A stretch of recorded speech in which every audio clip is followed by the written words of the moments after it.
ഇങ്ങോട്ട് വരുന്ന സമയത്ത് ഇത്രത്തോളം ചേഞ്ചസ് ഉണ്ടാവുമെന്ന് സാറ് പ്രതീക്ഷിച്ചിരുന്നു?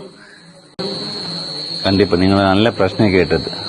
ഇത് എനിക്കൊരു കടവൾ പറഞ്ഞ ഈ നാടത്തില് ഒരു ഭഗവാന്റെ പ്രേരണയില്ലാത്ത ഒരു പുല്ലുകടി അല്ലാടത്തില്ല, നിങ്ങൾക്കെല്ലാം അറിയൂ. അതേമാതിരി എനിക്ക് അവിടുന്ന് ഇവിടെ വരണം. ഒപ്പം എനിക്കൊരു ഭഗവാനെ ഒരു പ്രേരണയായി. ആ പ്രേരണ ഇവിടെയുള്ള നിങ്ങൾ വരണം, ഒരു സ്വർഗത്തിലേ വന്നങ്ങനെ. ഇപ്പം കണ്ടിപ്പായ എൻ്റെ ഒരു കുട്ടി ഇവിടെ നടക്കൂ, അങ്ങനെ ഒരു പ്രേരണയായി.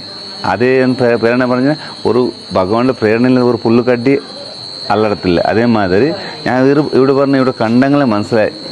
കണ്ടിപ്പോയ എൻ്റെ കുട്ടി ഒരു നല്ലതായിട്ട് പോകും എന്ന് പറഞ്ഞാൽ ഈ 3.5 കോടി ജനങ്ങളുടെ ഒരു ആശീർവാദം, പിന്നെ ഈ ആശുപത്രി ഒരു ട്രീറ്റ്മെൻറ്റ് സൂപ്പറായിട്ടിരിക്കും എന്ന് പറഞ്ഞാൽ ഒരു കുട്ടീനെ എങ്ങനെ നടക്കുന്നു, ആ നടക്കാനോ കുട്ടീനെ എങ്ങനെ ഒരു ട്രീറ്റ്മെൻറ്റ് കൊടുക്കണം